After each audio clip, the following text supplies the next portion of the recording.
So we have so this is gonna go live on Monday the 19th. This episode goes live. So so the 6 days until we start ascending onto Orlando. What are you most excited about? No, man. I mean, obviously, just to commiserate with you guys. Season's over. It's been long. I'm excited to talk sales for sure. I'm always ready to talk about sales. I'm always ready to talk about operation. I'm always ready to talk about safety. Well, you're going to be doing a presentation, right? With Steve from AMP. Yeah, so we're going to do sales, and then I think you're making me tell my story again, and then we have you're going to be on a panel.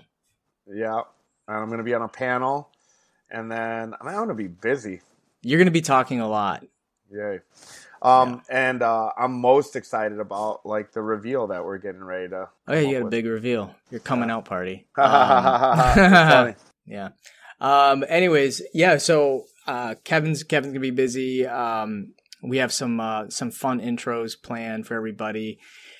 So again, you still have time to make reservations and get on the registration list. It's September 25th through the 27th. So this upcoming Sunday.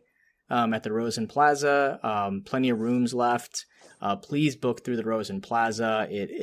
Just from an event coordinator standpoint, it really helps develop a good relationship with the hotel when we have more of our guests staying there. We have a lot planned too, extracurricular stuff. Like after the conference every night, we have a party at Howl at the Moon. Had a blast last year there. And then we have a karaoke event, too. We're going to do karaoke on the second night at City Block. I'm excited about that. Yeah. That was Kevin's pick, by the way. He said, hey, we need to do karaoke. So we looked far and wide to find a karaoke place. You believe it or not, there's not a lot of karaoke places in Orlando as you might think. At least not in the iDrive area. But, we are going during a slower time for them. So, not everything is, open at full capacity. But guys, this we've been driving this tune here for 3 months now. There's gonna be roughly 100 people attending, so we got a really good group, and we have people coming all the way from Utah. I mean, we got people coming from all over the US ascending onto this conference. And I just hope that if you are listening and coming, that make sure you ask a lot of questions and try to get as much information and share as much as you can, because this is what's going to make our industry better. And Kevin and I are not getting rich off this. We're actually going to probably be in the hole after this conference, but it's all about getting people together and building a really awesome community. And we just really look forward to seeing everybody. Oh, what's that? Your phone off? Oh, my phone was ringing like it always does. Oh, man. So popular. Yeah. Yeah. Yeah, man. It's this is a really good time. It is. It's a lot of fun. Greg's done a ton of work to put this together, and his team. And it's really about the attendees, about you guys, about trying to put together a programming that works for you, that adds value to your business. We rack our brains day and night trying to figure out how we can bring relative content to the table to help you guys learn and grow. So while I definitely look forward to the commiserating and the celebrating and the hot tub and the karaoke and the friendship and the chicken fingers, what I look forward to more is seeing your guys' business grow and become very successful and thriving and doing what it is that you love. You did that Facebook video the other night, and I like one of the things you said. You're like, listen, if you're not serious about your business and growing and scaling, don't go. Don't even come over. Well, I said it's it's $200 for a ticket. It's if you don't have $200 to invest in your education, then we don't. It's not. Yeah, Or, yeah. I'm sorry. That not that you don't have, but that you're not willing to part with. If you're like, man, this is $200. It's not. Look, then maybe you're absolutely yeah. I don't like. That's not I even had conversation a couple I have. people tell me that it was too much, and I said, well, $200 that The you price might was too much. Yeah, the price was too much. I thought Well, you meant my 'cause Facebook Live was too much. I'm like, what? Yeah, Like, well, they were saying is that, well, I got travel, I got a hotel and gas, and got to take off work, and I have to hire someone to take my spot, and it's going to cost me this. I get it. Like, we didn't have a lot of operators didn't have the season like they did in 2021, and we had a lot of rain, so I get it. It is expensive to small operators, but. No, that's bullshit. No, I'm not. I don't get it. I Look, I don't get it, because at the end of the day, this is just like a simple math equation, right? Like, if you can't go in there and figure out 10x of value, if you can't go in there and then find $2,000 worth of value, like, you're fucking up, man. Like, I can promise I can promise you right now that our presentation alone regarding sales is going to change the way you do phone sales, and it's going to increase to more conversions. Like, it's like, it annoys me that I even would have to have this conversation with somebody. That's not. Do you know that 90% of people who came last year rebooked for this year? Yeah, that should say it all right there. I mean, if people that came last year didn't find it helpful to come to book it again and come again at a higher price point, because we were $100 last year and we increased it this year because we have 2 days worth. It's going to be great. Like, the whole thing's going to be great. And it's not even like, oh man, it's going to be fun. It's going to be fun, and it's going to be informative, and it's going to be educational. And that's what we're trying to do here. To have fun and provide education and make sure everybody's having a good time and making money. So, pull out your wallets. There's a couple old nasty $200 bills underneath there, probably behind some condom from 1987 that you're never gonna fucking use. So throw that thing away, pull out your $200 and get your ass to the fucking Watersports forum, man. Catch a smack. Yeah, so watersportpodcast.com, you can go click the link 2022 conference, and then everything's there. Registration, link to book your tickets. If you have any questions, just hit us up in the Facebook group.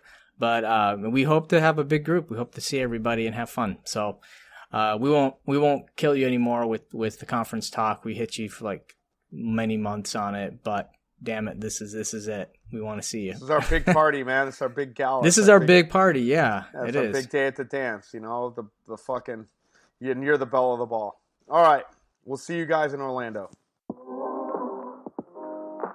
Hey everyone, we're going to take a quick break to talk about our sponsor for the month, the Von Mac Agency. Von Mac is a full-service digital marketing agency with a focus on tour and activity operators. They offer it all. SEO, websites, pay-per-clicks, logos, content writing. If it's online marketing, they got you covered. As we mentioned before, it's uber important to hire an agency that understands our industry, and the Von Mac Agency knows Watersports. Trust me. And they do all the shit that you don't want to do. Is that a romper? They do all the shit that you're probably No, not a romper, but I do have almost have like matching shorts. America herself is giving a free consult, matching silk running shorts. Give her a shout, give her a call. Take 30 minutes out of your day. More importantly, take 30 minutes out of her day so she can get you straight on your marketing. I think that's right. In really well. What do you have to lose? Head to VonMacAgency.com and go to the Contact Us page to get started. Again, VonMacAgency.com. Speaking of and most importantly, let them know you were sent by the AWG Guys. I created all right, let's reel. get back to the show. Not like an Instagram reel, but like a real reel for you. It'd be really weird if you made an Instagram reel of like you and sent it to me. I would definitely be a little creeped out. I try to document all like the funny things you say or our guests say. Like I try to do my best, and I made a list of. I have like a running list of all the funny moments, and I'm missing probably several of them. And I created a reel of all of the funny moments. Are we going to listen to it right now? Yeah, we're going to listen to it right now. All right, let's listen to it. All right, we are live, episode 86 of the Awkward Watersports Guys podcast. Today we have Dr. Evil himself. What? Bruce.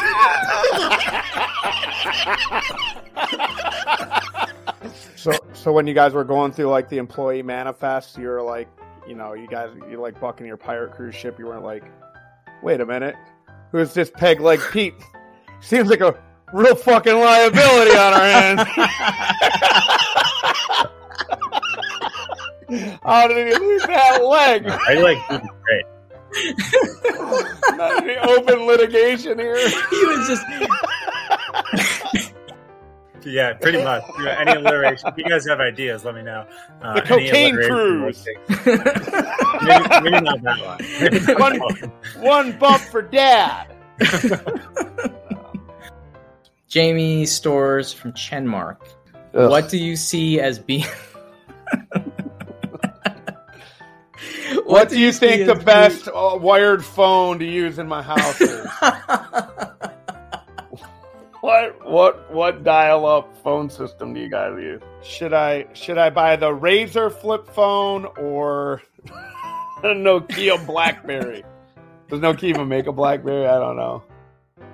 I was in ICU 3 hours post heart attack, and I was calling my staff, and I was like, I'm getting a notification about a boat going out into the Gulf of Mexico. How the hell am I having a heart attack? And I'm the first one seeing this. Like, I was on the phone with my manager. He's like, like, it's my dying fucking breath. Get that fucking boat out of the fucking Gulf. Ding! I got the alert on my phone, man. My doctor comes like, what are you doing? I'm like, a boat out in the Gulf. And they're like, no, shut your phone off. Ultimately, if a guy like Kevin can work it out, then anyone should be able to. Listen, have you ever heard like it's like a meme? It's like punch a hipster in the face. I did that one time, dude. I punched this kid so fucking hard in the face, dude. He was sitting down and he had like this stupid cap on. Like I like knocked him out dead, like in it, like flat out in his seat. It was as gratifying as you think it would be. Like the meme did not do it fucking justice. Like I was. Did you do it just for the meme, or did he do something? No, he dismissed me. I was really drunk, and he was like I was being really friendly, like maybe overly friendly, and then he dismissed me, and then like I like stewed about it for like 20 seconds, and then I punched down like right in a dumb hipster face. But yeah, I mean, if you know, so you don't take rejection well. Because you know what, man, that's just the kind of guy I am. You know, I just wake up, I fucking slam like a Red Bull, and then I fucking put on my Oakley sunglasses. I watch a Grant Cardone video, spray on some Axe body spray, and then I'm like, let's get amplified. Yeah, I'm waiting for ResTech that allows for an option for me to punch a customer in the face during the booking process. You know what I mean? Like I find out, you know, they're doing something, and it comes straight through. Wow! So when you guys get that one going, I'm sold. I'll let our product team know. Greatly appreciate your compliment. Your video was dope, man. When you were like in the red, white, and blue, and you got the girl going fast walking on the fucking stairs, bro. I'm like, God, I hate this fucking guy, man. Look, he's all young and good looking and shit with his American flag shirt. Oh, fuck this guy. I'm like, Greg, cancel this guy right now, dude. I'm not having this little fucker on the show. All Ricky Martin looking ass motherfucker. Holy shit, man. Maybe it's like the 2023 is the year I become like more professional. That's just the best one was the Jason Morehouse when you're punch him in the face. He's like, I just need a feature that just punches the face, and Jason's like, I'll ask my product. I'll get my product manager about it. Dude, the peg leg Pete thing, man. Like I was like he was talking about what they were doing or whatever, and like I had that queued up for like in my mind for like 2 minutes, man. Like I was on the edge of my seat, like waiting for him to stop talking so I could jump in there with that peg leg Pete line. So that episode with Sean Joy from Southern Star, that was a really funny episode. There was like 3 or 4. I could have put. Then he had the cocaine cruise, and then you mention it again at the end. I don't know what's wrong with me, man. Like, you know what's really weird is like I was listening to those, and the one where I'm talking about being in the hospital coming out of like the golf, and it's so weird, man, because that was like, I think, was that the first episode? I think that was the first episode. That's first episode back. Yeah. Back. And so I was taking this horrible blood thinner medication or blood pressure. I don't even know what the hell it is. My wife just like, yeah, here's the 4 of them, and I take them. But maybe it was the blood pressure medication. It was making me cough, man, like so bad. Like we had to put it out like a week. They had to switch me. But man, I was just like listening to that, and I was like, my voice was so weak, man. Oh, I had to edit. I had to edit that one. Pretty extensively because you were just coughing. So, people don't realize how much coughing you had that one. It was crazy, man. Like I don't know. I just like to finish my thought. It's just weird, man. Like I think it's April, May, June, July, August, September. 5 months out.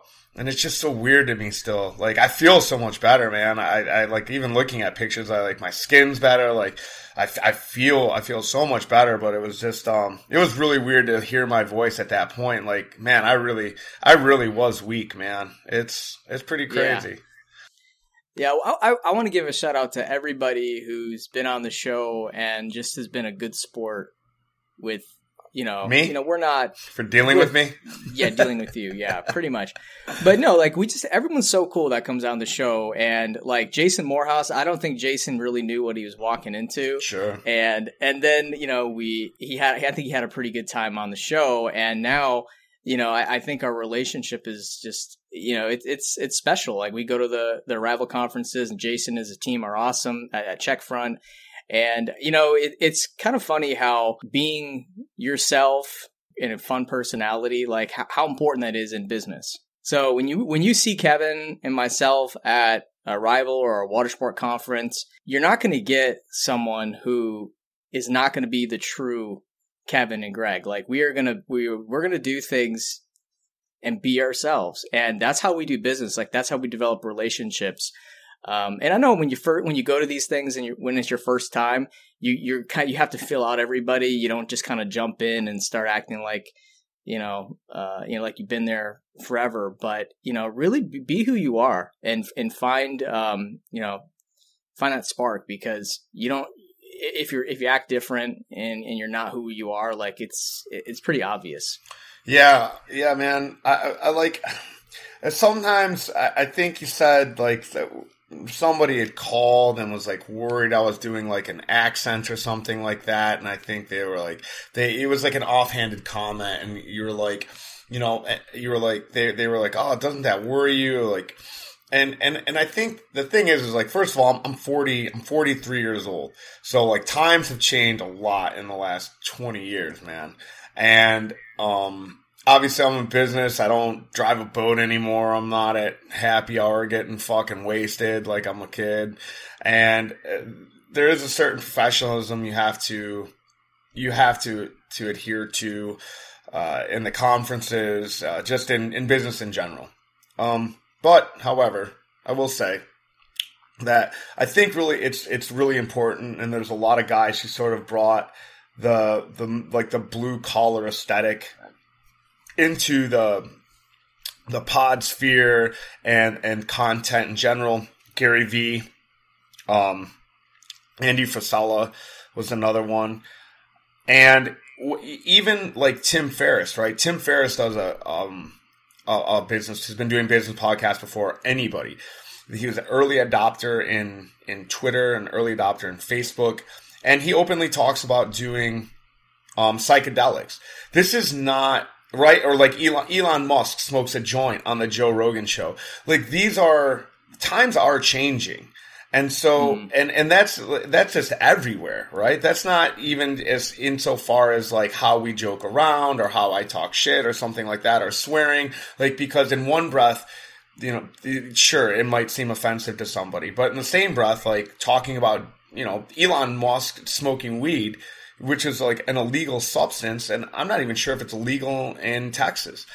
And on a federal level, Elon Musk is breaking the law, right? But he's also one of the most brilliant entrepreneurs, one of the most highly intelligent entrepreneurs and probably the most prolific founder of our generation. Mm-hmm. So this is like seeing like Abraham Lincoln smoking a joint or something like this, right? It's kind of ridiculous. So I guess my point being is I couldn't come on and do this show and give my advice and shoot straight if I was being inauthentic, if I was speaking in another voice that's not my own. Like, believe it or not, I do hold some shit back, guys. Like, and there's a lot of time I'm like, should I say that? And usually 99% of the time my monkey brain's like, yes, fucking say it. And so I don't hold that much back. But every once in a while, like, if you think what I say is bad, you do hear what's like rolling around in my fucking head, man. What I don't say is the meanest shit. Hey guys, we're going to take a quick break and talk about our sponsor, Boat Test 101. Boat Test 101 is FWC and NASBA accredited online provider of both temporary certificate and full card. Yeah, guys, if you can't tell, Greg takes it super seriously. If you've been taking voice lessons, man, you sound so pro, dude.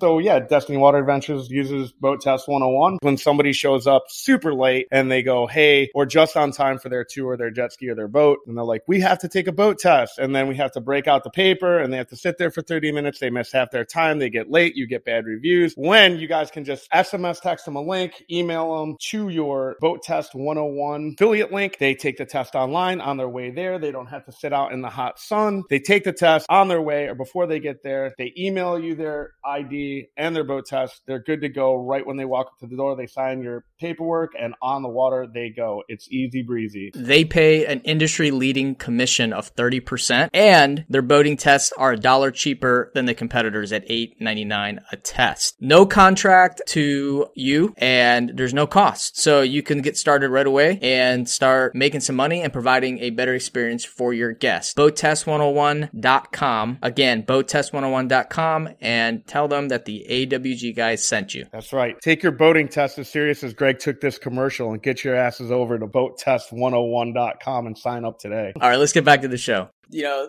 there's a test that all my employees take. It's called Predictive Index, and it basically tells us what the employee thinks their behaviors are and what they think others think of them. It's basically, it takes those two analyses and then it lets us know, because, you know, we want to know is, you know, how do they act when they're in a public space or in a social environment, and how are they when they're you know, working from home and things like that. Like, we kind of have to understand the different behaviors, and it's very wild to see how people try to be someone that they're not.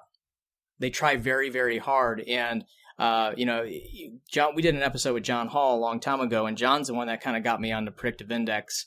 But, you know, he'll tell you that when people try to be someone that they're not for a long time, everyday type scenario, they get burnt out.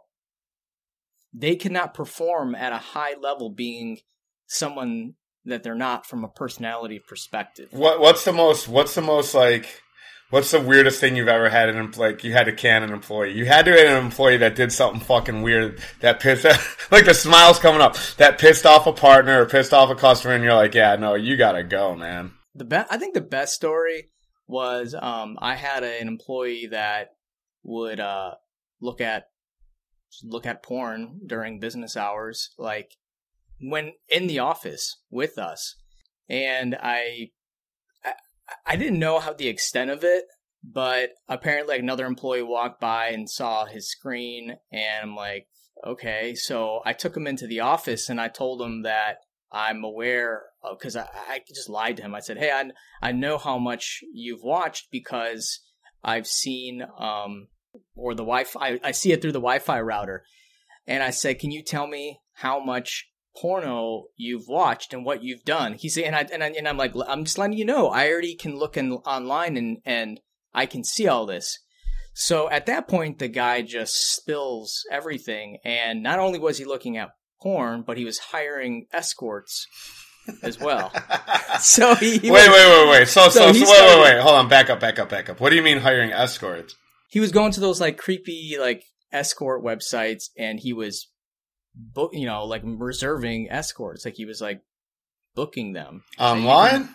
Yeah, you can do it. There's like these little creepy like website, like dark web websites where you can, set up dates or whatever you want to call it. But he was doing that. He was looking at porn. He was like on the company computer. Yeah, the company computer. He was doing it in private mode, but sometimes he messed up and didn't do it on private mode. But yeah, he said he'd do it almost every single day. So how did you know when he was on private mode? Well, another employee was coming in and just happened to turn and notice the tab on the browser, and that's what kind of triggered it. And so when I brought him in, I was thinking that, okay, he's going to tell me that he maybe did it very rarely or something, or just had a weak moment. Because I actually worked in a hotel, and the manager, one of my managers was doing it, and they just kind of gave him a warning. But yeah, he just spilt it out and told me he was doing it all the time, because he worked a lot of times alone on the weekends. So I don't even know what this guy was doing, just sitting there. I mean, why would you just sit there and just look at porn like in a public space? Where's he working now? I don't know what he's doing now. He's probably one of my dock hands. Yeah, it's actually kind of funny because, or this is a good conversation because being that you have employees working remotely, there's a lot of things that can go wrong, right? Hey, didn't a guy like get busted on like a Zoom meeting? Like I don't know if he thought like, but he was jerking off, and I think he thought like, you didn't see that? There was like an article about that, a guy doing like, he was in a Zoom meeting, and I think he thought his screen was blacked out, but it wasn't. He was just fucking working one out, man, in the middle of a Zoom meeting. Yeah, I haven't had that happen. What we deal with? I know how it happens. He pulled his dick out and he was bored in the middle of the meeting, man. He probably had porn on the other side of the screen, dude. Like, that guy's epic, man. He's a savage. Yeah, that's kind of ballsy. I mean, literally. But what's weird is, like, do you think he was, like, listening to, like, did he have the thing like, on mute, and he's listening to, like, the people talk, but he's got his thing blacked out, so he's like, trying to pay attention to the work, but he's just fucking, just going to town watching porn on silent, man, like, but still trying to, like, maybe capture, like, oh, no, I definitely heard what you said. I heard what you said, boss. Like, I don't know. So this seems like a really weird multitasking opportunity. Yeah. Well, a lot of the issues that we have with remote workers is, they get like second jobs and they don't tell you. So we have for like the marketing people, they have a fairly, flexible schedule. Like they could technically work from like 1 to 10 if they wanted to, or 1 p.m. to 10 p.m. or, or work like 4 a.m. to, 12 p.m., whatever, they can move around their schedule as long as they are overlapping 6 hours during normal business hours. So, or somewhere around there. But yeah, a lot of times we have employees, they will, they'll take second jobs thinking that, okay, I can work like 9 to 5 and then get home. But the problem is that you work a 9 to 5 job and you come and work like another 6 p.m. to 3 in the morning. You're burned out. Like you're not going to give 100%. Hey, have you ever had anyone threaten you physically? Yeah. I mean, not like in life, but I mean at Trip Shock, like at the company. Let me think. You're like, yeah, I've been threatened physically. I would think maybe there probably was a customer at some point. Not an employee? You never had an employee bow up on you? Say that they're going to hit me? But I mean, just like maybe get up in your personal space or get angry? I don't remember. No, I don't think so. I had this kid. He was a mechanic, man. Mechanics are always like, I get them, man. I do. They're naturally, they run hot, and they get mad real quick. It's a frustrating job. You're like doing something, you got like one screw left, and you go to like, you got your hand all down in there, and you go to like wrench that 10 millimeter, and the thing slips off the wrench, and then fucking underneath an engine, and you're like, son of a bitch, and then you're just going to spend the next 45 minutes, and you're almost done. Anyway, almost every mechanic I've ever hired has always just like, it's not gone well, man. It's always ended in some type of, heated exchange. And this kid, he came and worked for me, and man, he sold himself, and he was the world's greatest mechanic, and he was certified. And this kid did not know his asshole from his fucking urethra, man. Like, he was possibly the worst mechanic. I've got dock hands where I don't even trust him with the fucking wrench shadow to let do shit before this guy. He was a fucking idiot, man. And so I can't remember what happened. There was like something, and he had left or quit, and it was like a little bit of like a semi, and he was coming back for a paycheck or something like this. This was in the days where I was still like handwriting checks. And, I just always had this, oh man, if you want your last check, fucking come get it, dude. Like, as a general rule, when these guys quit, they do it real cowardly, man. You know what I mean? They don't want to come back and show their face and get their last check. Yeah. So as a sort of like, hey man, you can talk all that shit over text, or, you know what I mean, call me up and fucking and run your mouth, but well, come on up, dude. You know what I mean? Come on up and get your last check, and let's fucking see if you'd still run your mouth like that. And so, man, I can't even remember what he said. We were like walking back. We were walking over to my truck. And I was like, look, dude, I was like, man, you got the fucking wrong guy, bro. Like, I'll choke you out in the fucking parking lot right the fuck now, man. Like, there's a whole thing of fucking full of customers. I was like, listen, man, I promise if one more fucking word comes out of your mouth, dude, I'm going to knock you the fuck out and beat you fucking unconscious. And he did not say one single solitary more word, dude. We walked to my truck. I got his check out of my truck, and I handed him his check. I was like, get the fuck out of here, dude. Still did not utter a single word, dude. I find that shit incredibly gratifying, man, because employees, they'll talk shit, man, especially in this industry, man. They'll talk shit via text, and then it's like, hey, man, like, I know we've met, dude. I'm fucking 5'10", 220 fucking pounds. Like, don't let the fucking throat tattoos fool you, dude. I'm not college educated, bro. I'll beat your fucking ass, man. and it was real cool, man. Like, Sunset was like that a lot, like, too, with real blue collar. And Detroit, growing up and working in construction was really like that, man. Like, you would get fucked up over work, man. Like, you could catch a fair one. You could get fucking smacked in your mouth and knocked the fuck out on the job site. And I mean, maybe today I might not do that. I got a little more, like, you know what I mean, riding on all this. So I don't know that I could physically attack an employee and get away with it. I don't know that HR would appreciate it. But yeah, man. I mean, I hear a lot of those stories. I mean, Trip Shock doesn't have a lot of funny stories. Listen, invite me to the next company party, dude. We'll make some. No. Man, I don't know, man. Keone would probably beat my ass, man, to be honest with you. Keone would beat your ass. It's great, man. I was thinking about it the other day, man. It's like, sometimes, and I'm a sensitive, emotional guy, like, and that's where all that shit comes from, and I realize that, man, I really am, dude, and I put a lot of heart into everything I do with my companies, with my business partners, with my employees. Like, I care, man, I really care, and the thing is like, sometimes you just, how you feel like you're like meant to be in a place at a certain time. Like just playing, man, like being able to just play. Like, that's why I love this business so much. Like, I'm not a huge boat guy. It surprises people to probably hear Greg and I both are not huge boat guys. If you're going to sit down and talk about what boat you have and fucking like the horsepower, I was like, I'm probably going to fall asleep. Like, I'm not going to lie. But don't you think that's with most companies though? Most rental operators, like it's like, my sister-in-law is a massage therapist. I mean, by trade.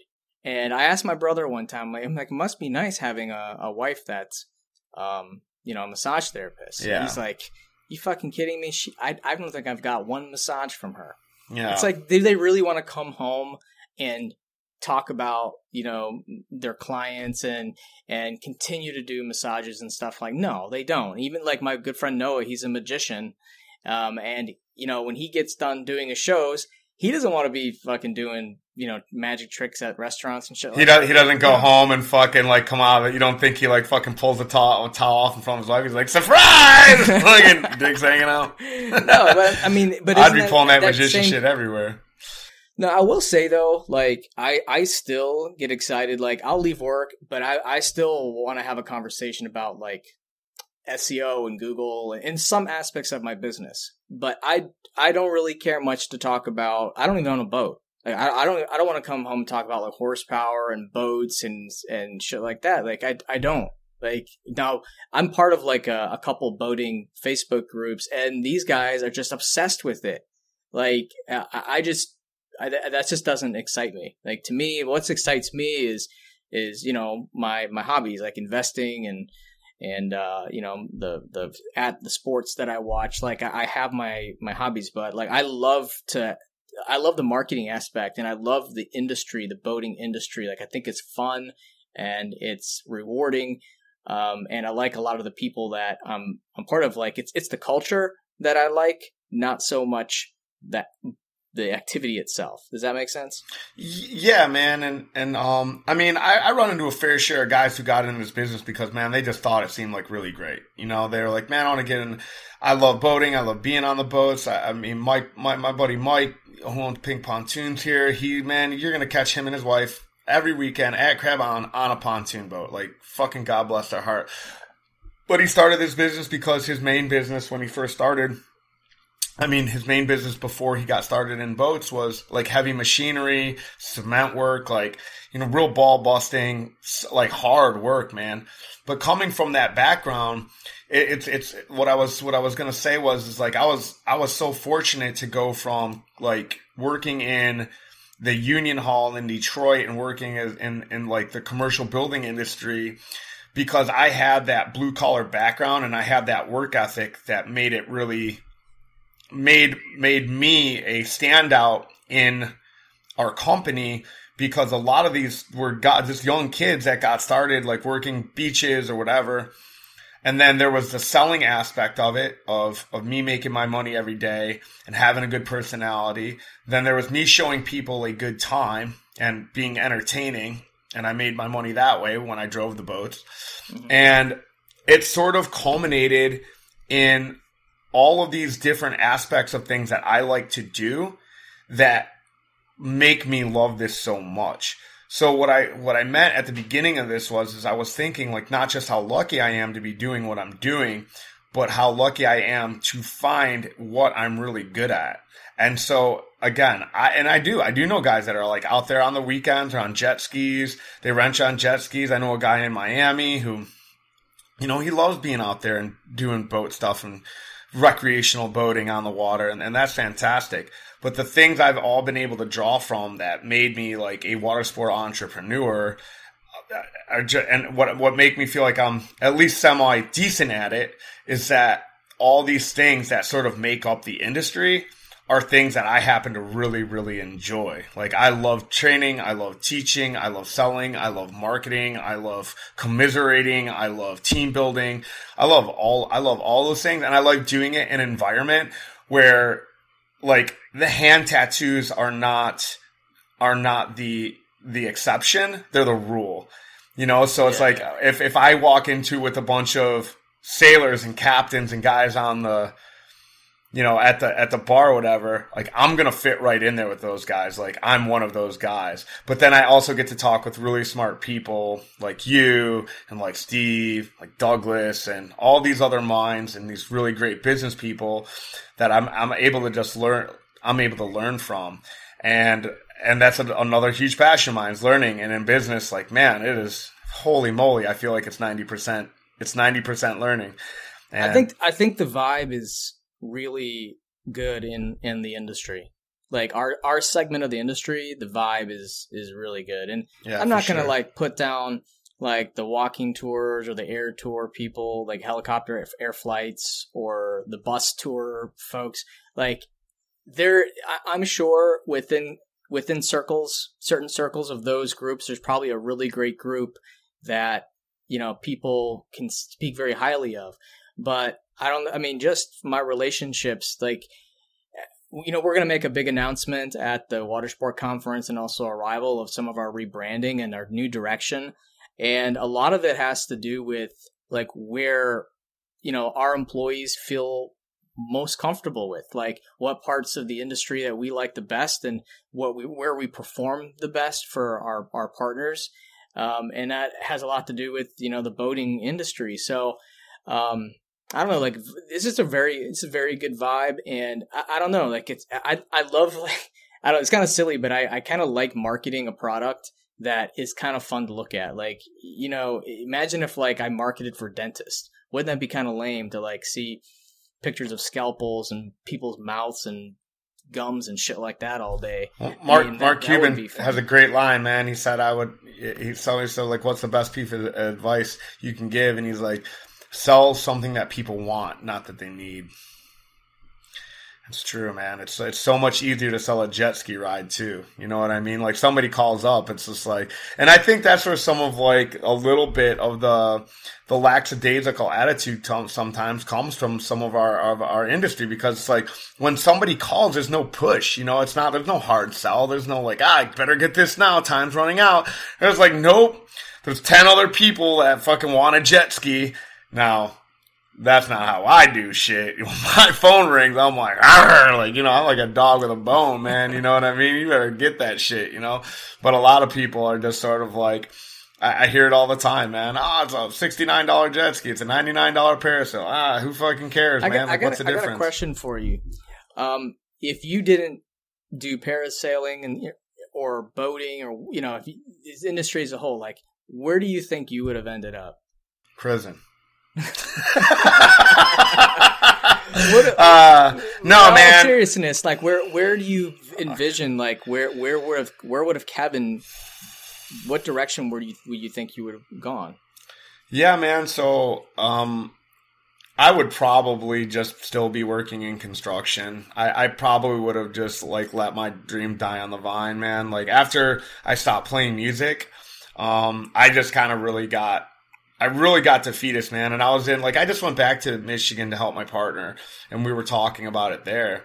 And it's just, Detroit's such a depressing place, man. And so many people I know there are like not happy, and they're not doing what they love and what they enjoy. So I think I would have got roped into the idea of having a good job.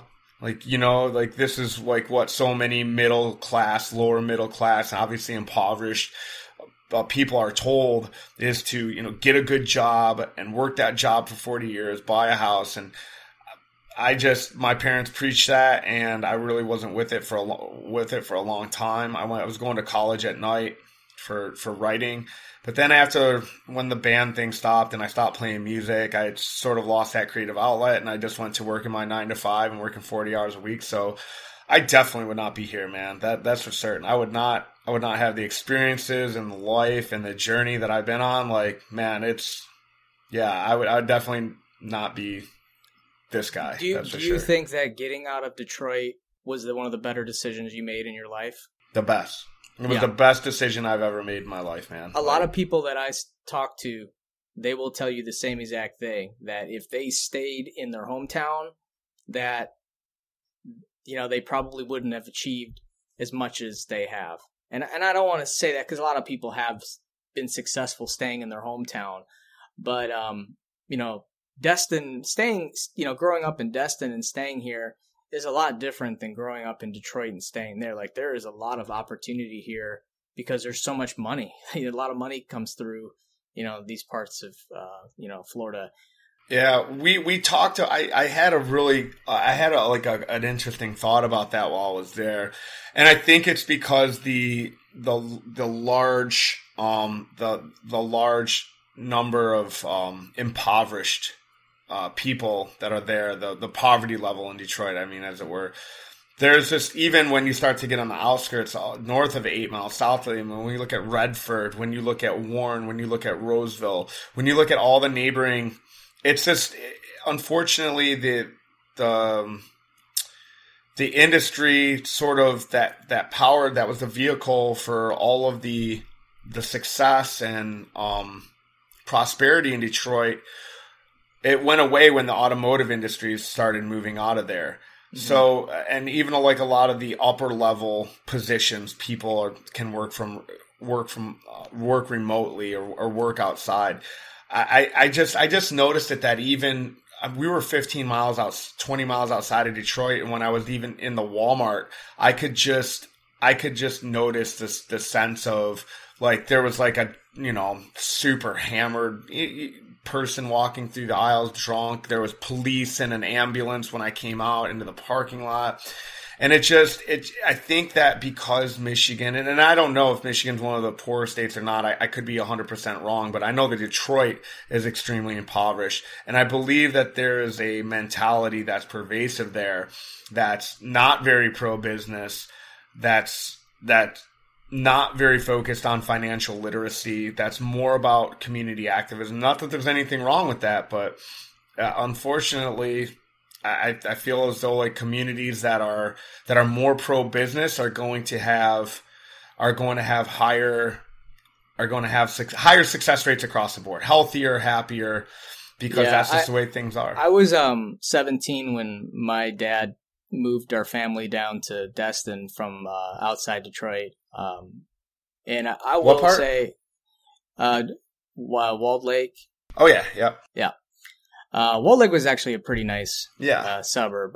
But the thing is, at first I didn't fit in here. Well, I just didn't find the right group. When you're 17, I mean, you're about to graduate high school. Everybody in high school's already found their group of friends. So it was hard for me to assimilate into the population there. But yeah, when you say it like that, it's like a real fucking curiosity. I found it very hard to assimilate into the population.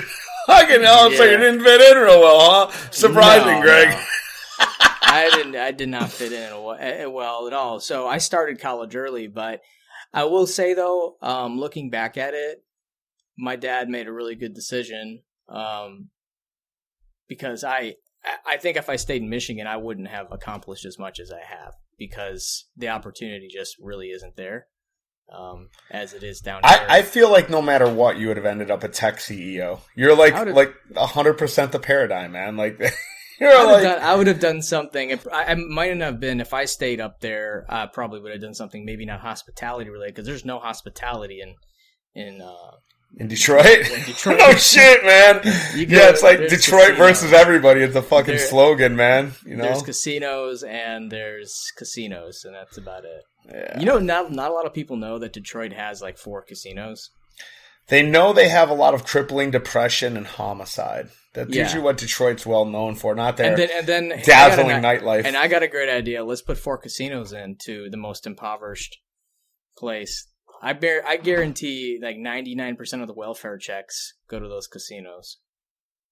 Yeah, I have fucking no idea, dude. Yeah, I think I don't doubt it. It's like that or fucking scratch offs, man. Like, if people were made wise decisions with money, that they'd have a little bit of it, and that's a really important thing for going forward with my kids. Like, I just grew up in Detroit, like I'm born and raised in Detroit, around that impoverished area. I went back and looked at my old neighborhood. No, they burned it down. They turned like the fencing were like old doors, like the outside fencing, like they had turned it into like this pseudo like a DIY scrapyard. And then the people that own the business or property or whatever it had become rolled up, man. I mean, they fucking straight up look like cast extras from Mad Max Beyond Thunderdome. Like I'm not even exaggerating. No, man. You're 100% right. I will say it was apocalyptic. There's one incredible attraction in Detroit that not many people know about. It's the Motown Museum. Oh yeah. It's crazy good. They do a tour inside the original Motown house. But if you ever go to Detroit, like you got to stop and do it. Like if you have like a big layover. Yeah, first get a gun. Yeah. Yeah. Well, I made the wise decision like 5 years ago when I was with my wife and kids to go check on Grandma's old house in Detroit. My mom grew up in Detroit.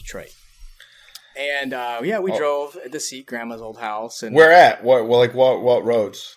I don't know what roads. It was so long, but she went to I don't know if it still exists, but she was like in the Cody High School district, Is that even a high school? Cody, I don't know. They might have changed it, but anyways, we drove down the road and like it was definitely a place that we did not need to be. Like half the houses were burned down. Every house had like a jail freaking cell on the doors, and people were looking at us like, "What the fuck are you doing?" You're like, you walking down. Yeah, fucking A, right. Yeah, like they see your lily ass coming from a mile away, buddy. Hey, Daddy, what's that man have? Like, that's a 9mm, kids. Yeah, it's like, what the fuck is this guy doing? But yeah, it's really it's depressing. But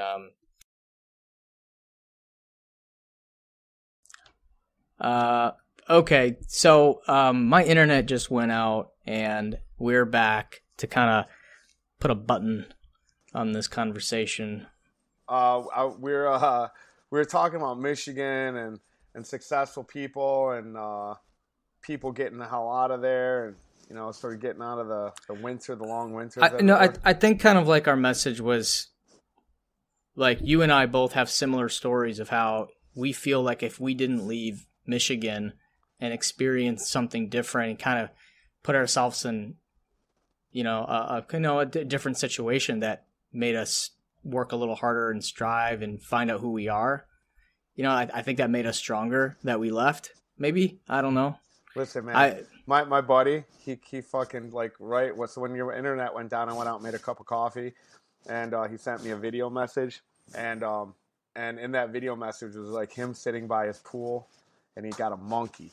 Like a real monkey, like a Pooh from Aladdin, and it was a $26,000 monkey is what he paid for. He's a really successful guy, and he's so bored that he had to buy a very expensive monkey. Very angry he can't fly with. He's like, I can't believe I can't fly with this monkey. I'm like, man, for $26,000, dude, for a monkey. Like, I feel like at this point maybe you should just have your own jet.